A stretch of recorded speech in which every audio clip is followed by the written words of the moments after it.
શ્રી ગણેશાય નમઃ. નમસ્કાર મિત્રો, સ્વાગત છે તમારું અમારી યુટ્યુબ ચેનલ ત્રિનેત્ર ભક્તિમાં.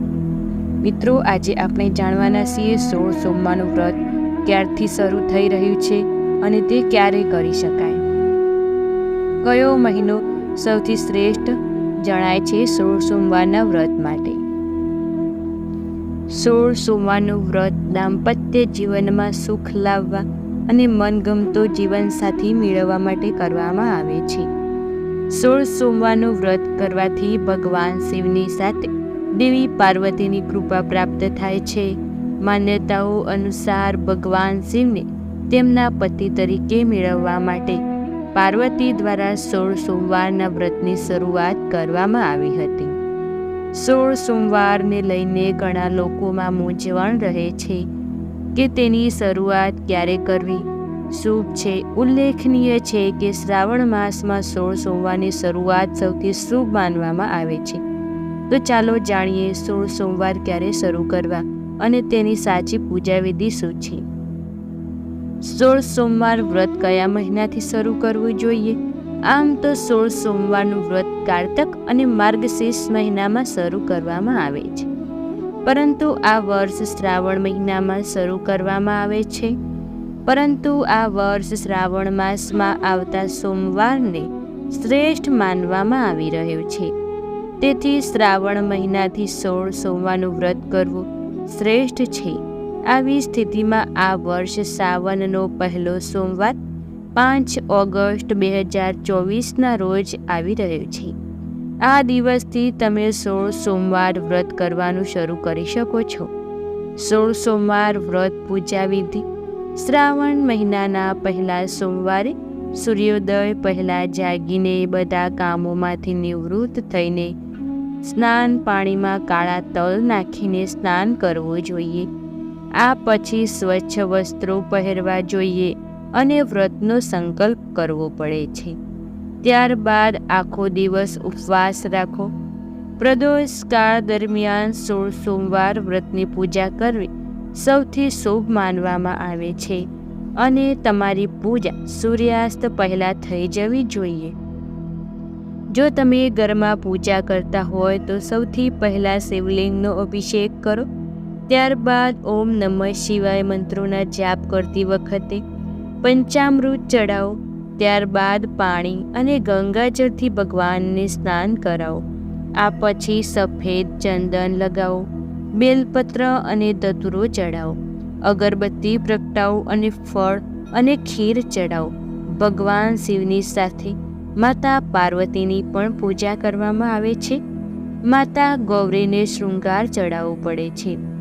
શ્રાવણમાં 16 સોમવારના ઉપવાસનું મહત્વ: સોમવારે ભગવાન શિવનો શુભ દિવસ કહેવામાં આવે છે. આ દિવસે ભક્તો ભગવાન પાસેથી આશીર્વાદ અને વરદાન મેળવવા માટે શિવ મંદિરોમાં દર્શન કરવા જાય છે. ભગવાન શિવ તેમના ભક્તોના જીવનમાંથી મોટી મુશ્કેલીઓ દૂર કરવા માટે જાણીતા છે. કુંવારી યુવતીઓ ભગવાન શિવને પ્રસન્ન કરવા માટે 16 સોમવારનું વ્રત કરે છે, જેથી તેમને ભગવાન શિવ જેવો જીવનસાથી મળે છે. તેમજ જે છોકરીઓના લગ્નમાં વિલંબ થાય છે તે પણ આ વ્રત કરતી જોવા મળે છે. આ વ્રત શ્રાવણના પહેલા સોમવારથી શરૂ થાય છે, જે 16 અઠવાડિયા સુધી ચાલે છે. આ દિવસો દરમિયાન લોકો સોમવારનું વ્રત રાખે છે, કથાઓ પાઠ કરે છે અને સાંભળે છે. તેને શિવ ભગવાન અવશ્ય પ્રસન્ન થાય છે. હવે આપણે જાણીશું 16 સોમવારની કથા. 16 સોમવારના વ્રતની શરૂઆત પવિત્ર શ્રાવણ માસના પ્રથમ સોમવારથી થાય છે. વ્રત કરનારે દર સોમવારે મહાદેવજીના મંદિરે જઈ પૂજા કરવી, એકટાણું કરવું અને મહાદેવજીની આ કથા સાંભળવી. કથા સાંભળતી વખતે જય મહાદેવ બોલવું. ઈશ્વર અને પાર્વતી એક શિવાલયમાં આવી આનંદ ખાતર સોગઠા બાજી રમી રહ્યા હતા. બાજીમાં તો હાર જીત હોય, કોઈ જીતે તો કોઈ હારે. હવે હાર જીતનો ન્યાય કોની પાસે કરાવો? એવામાં પૂજારી તપોધન બ્રાહ્મણ ત્યાં આવીને રમત જોવા લાગ્યો. બાજીની રમઝટ ચાલી રહી હતી. ત્યાં તો બાજી પૂરી થતાં પાર્વતીજી બોલ્યા, કહો વિપ્રદેવ, કોણ જીત્યું? ભગવાન જીત્યા, બ્રાહ્મણે કહ્યું. પછીની ચારે બાજીઓમાં પણ બ્રાહ્મણે ભગવાનની જ જીત જણાવી. ત્યારે પાર્વતીજી તેના પર ક્રોધે ભરાયા, કારણ કે ચારે વખત બ્રાહ્મણ જૂઠું બોલ્યો હતો. પાર્વતીજીએ બ્રાહ્મણને શ્રાપ આપ્યો, તારા જૂઠાણનો બદલો એ કે તારા શરીરે કોઢ નીકળી જશે. તરત જ બ્રાહ્મણ કોઢિયો બની ગયો. તેણે પોતાને શાપ મુક્ત કરવા બંનેને આજીજી કરી, પણ તે વ્યર્થ ગઈ. બ્રાહ્મણ તો રડતો રડતો ત્યાંથી ચાલી નીકળ્યો. તે થોડે દૂર ગયો ને એક રાતી ગાય મળી. ગાય કહે, વિપ્રદેવ, રડતા રડતા કઈ તરફ જાઓ છો? કોઢિયા બ્રાહ્મણે પાર્વતીના શાપની વાત કરી અને કહ્યું, મારા પાપનું ફળ મળ્યું છે, એટલે પાપનું નિવારણ કરવા જઈ રહ્યો છું. ગાય બોલી, હું પણ દુઃખી થઈ છું. મારા આંચળ ફાટું ફાટું ગયા છે, પણ કોઈ દૂધ દોહતું નથી, તેમજ વાછરડા પણ ધાવતા નથી. માટે મને જે પાપ નડતા હોય તેનું નિવારણ પૂછતા આવજો. આગળ જતા બ્રાહ્મણે બદામી રંગનો ઘોડો મળ્યો. બ્રાહ્મણે તેની પીઠ થાબડી. ત્યાં તો તે બોલી ઉઠ્યો, હે વિપ્રદેવ, હું રૂપાળો છું, છતાં મારા પર કોઈ સવારી કરવા તૈયાર જ નથી. માટે તમે મારા પાપનું નિવારણ પૂછતા આવજો. થાકેલો બ્રાહ્મણ રસ્તામાં એક ઘટાદાર આંબાના ઝાડ નીચે થાક ઉતારવા બેઠો.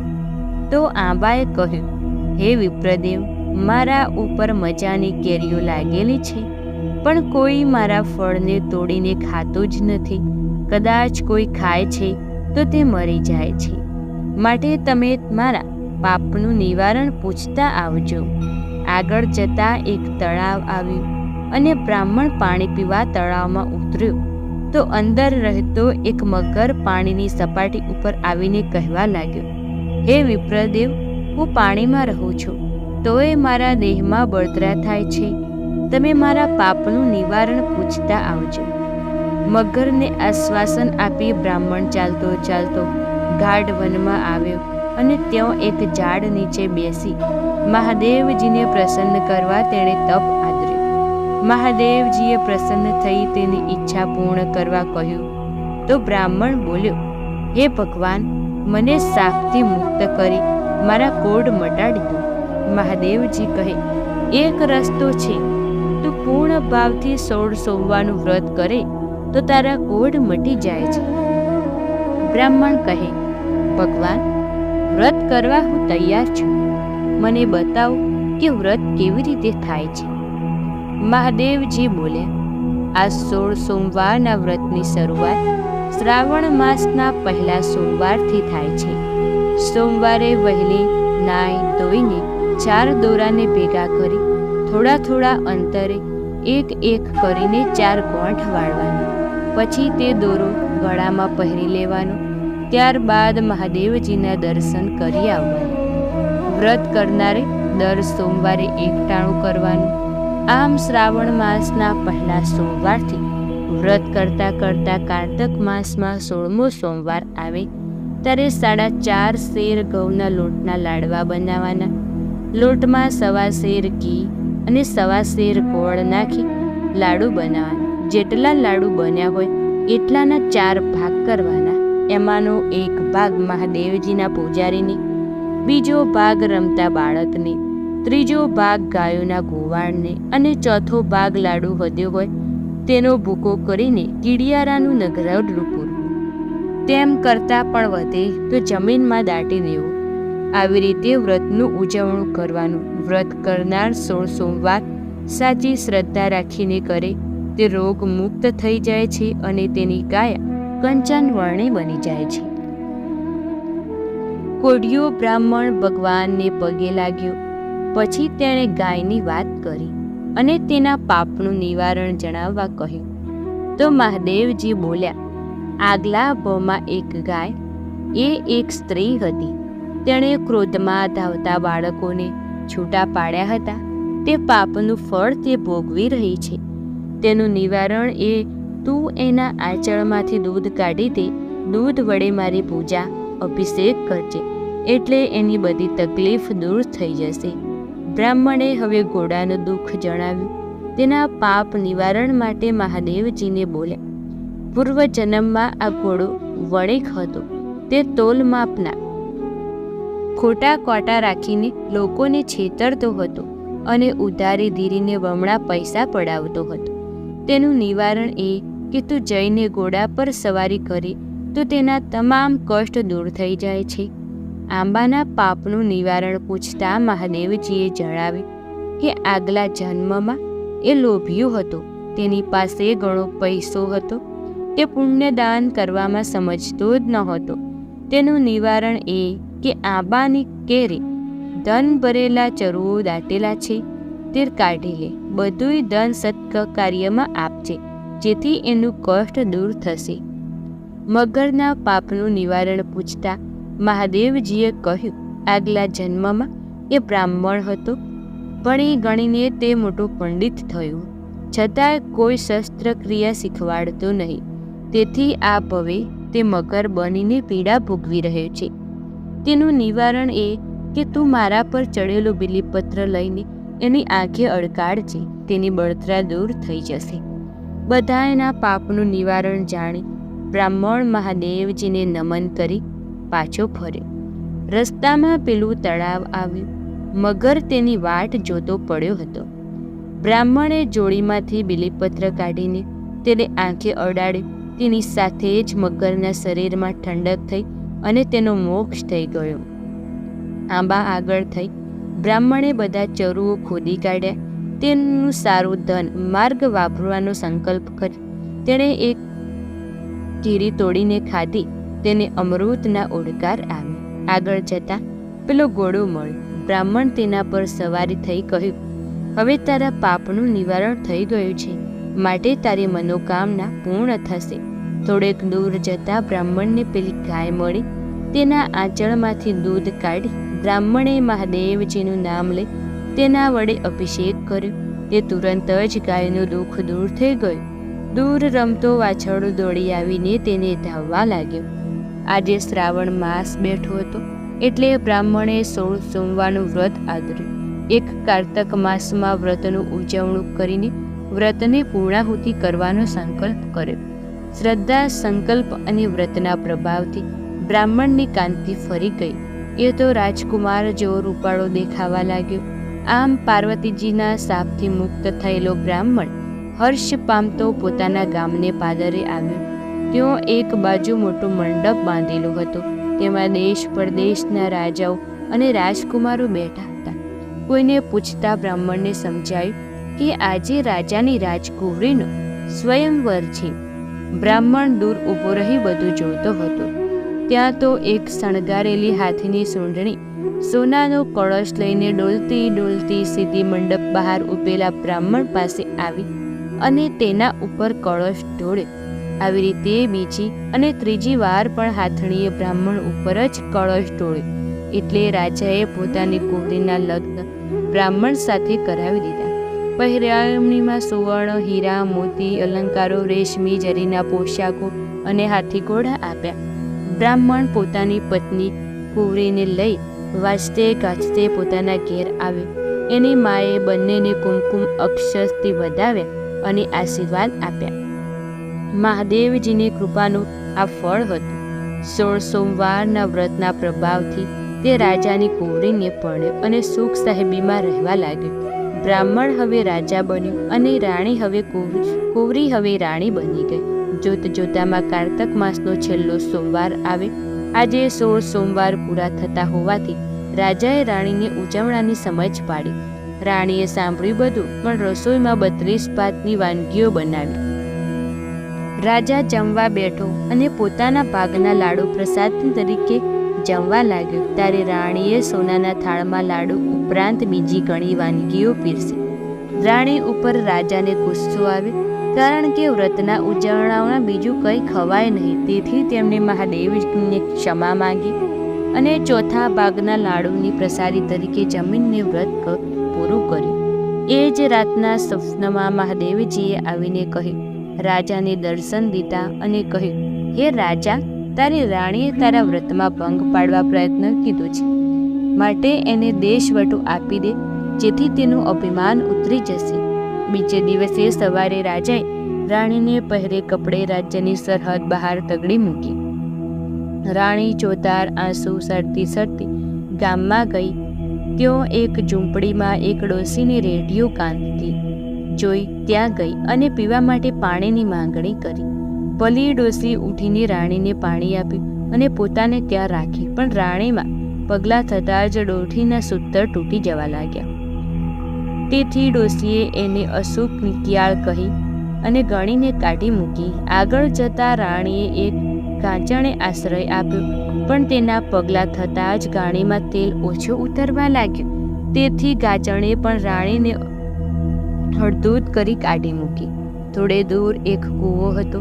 એના થાળા ઉપર ઊભેલી એક પનિહારી પાસે રાણીએ પીવા માટે પાણી માંગ્યું, પણ પનિહારી પાણી પીવડાવવા જાય છે ત્યાં તો ઘડો ગાંઠલામાંથી ભાગી ગયો. આગળ જતાં એક મહાત્માની મઢી આવી. મહાત્માએ રાણીને આશ્રય આપ્યો અને જમવા બેસાડી તો તેના કમભાગ્યે થાળીમાં ભોજનની વાનગીઓમાં બદલે જીવડા થઈ ગયા. મહાત્મા આનું કારણ શોધી સમજી ગયા. તેણે રાણીને કહ્યું, બેટી, તું મહાદેવજીનું વ્રત કર. રાણીએ ભૂલની માફી માંગી અને વ્રત કરવા તૈયાર થઈ. એટલે મહાત્માએ તેને 16 સોમવારના વ્રતની બધી સમજણ પાડી. થોડા સમય પછી શ્રાવણ માસનો પહેલો સોમવાર આવ્યો.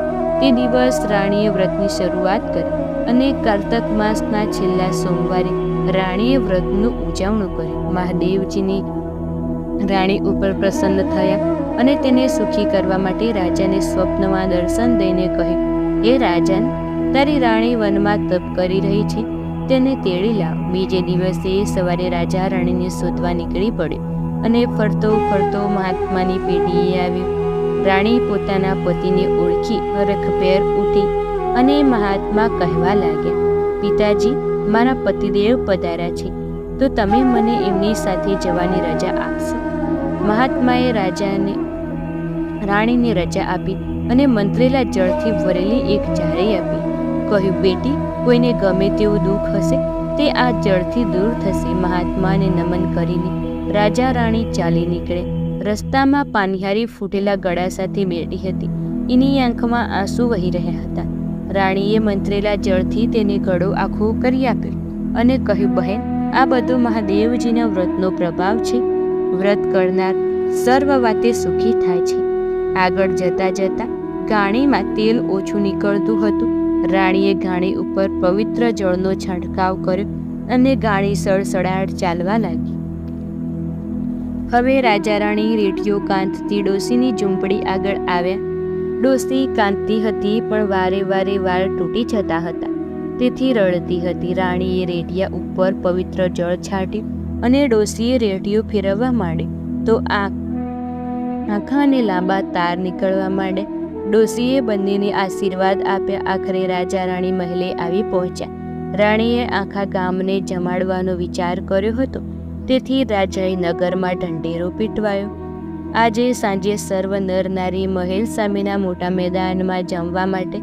સાંજ પડતા રસોઈ તૈયાર થઈ ગઈ અને સહુ જમી ગયા, પણ રાણી જમી નહીં. રાજાને કહી, મારે એકટાણું છે અને મહાદેવજીની વાર્તા કહી જમવાનું છે. ગામમાં કોઈ ભૂખ્યું હોય તેને બોલાવો. રાજાએ ભૂખ્યા માણસની તપાસ કરવા માંડી તો એક કુંભારના ઘરમાં સાસુ વહુ વચ્ચે કજિયો થવાથી સાસુ વહુ ભૂખી રહી હતી. તેને કાને બહેરી અને આંખે આંધળી હતી. એ ડોશીને પાલખીમાં બેસાડીને મહેલે લાવ્યા. એટલે રાણીએ ડોશીને પાટલે બેસાડી મોટે સાદે કહ્યું, માજી, હું તમને મહાદેવજીની કથા સંભળાવું તો વચમાં જય મહાદેવ હંકારો આપજો. રાણીએ વાતની શરૂઆત કરી. ડોશીને સંભળાય કે ના સંભળાય તો પણ જય મહાદેવ એમ હુંકારો ભણે જતી. વારંવાર મહાદેવજીનું નામ લેવાથી ધીમે ધીમે ડોશીના કાનની બહેરાશ જતી રહી અને આંખોમાં પણ તેજ આવી ગયું. ડોશી કહે, બેટી, હું આંખે સાફ જોઈ શકું છું અને કાને બરાબર સાંભળું છું. આ બધું શું છે? રાણીએ કહ્યું, માજી, આ બધો મહાદેવજીના વ્રતનો પ્રભાવ છે. તમે મહાદેવજીની વાર્તા સાંભળી તેનું ફળ તમને મળે છે. આ સાંભળી ડોશીને વ્રત કરવાની ઈચ્છા થઈ, એટલે રાણીએ મહાદેવજીના 16 સોમવારના વ્રતની જાણકારી આપી અને ડોશીને ઘેર ગયા. ડોશીને દેખતા સાંભળતા જોઈને છોકરો અને છોકરાની બહુ ખુશ થઈ અને બધો મહાદેવજીના વ્રતનો પ્રભાવ છે એમ જાણી એમણે પણ 16 સોમવારનું વ્રત કરવાનો સંકલ્પ કર્યો. 1 વર્ષ બાદ રાણીએ સુંદર પુત્રને જન્મ આપ્યો. કુંવર મોટો થતાં રાજાએ તેને ગદ્દીએ બેસાડ્યો. કુંવરે પણ ભાવથી મહાદેવજીની ભક્તિ કરવા માંડ્યો અને તેણે સુખરૂપ રાજ્ય કર્યું. હે મહાદેવજી, જેવા તમે રાજા રાણીને અને કુંવરને ફળ્યા એવા તમારું વ્રત કરનાર અને તમારી કથા વાર્તા વાંચનારને સંભાળનારને ફળજો. જય મહાદેવ, જય મહાદેવ. મિત્રો, આ હતી 16 સોમવારની કથા. મિત્રો, તમને વિડીયો પસંદ આવે તો વિડીયોને લાઇક, શેર, કમેન્ટ કરજો અને ચેનલમાં નવા હોય તો ચેનલને સબસ્ક્રાઈબ કરજો. ધન્યવાદ.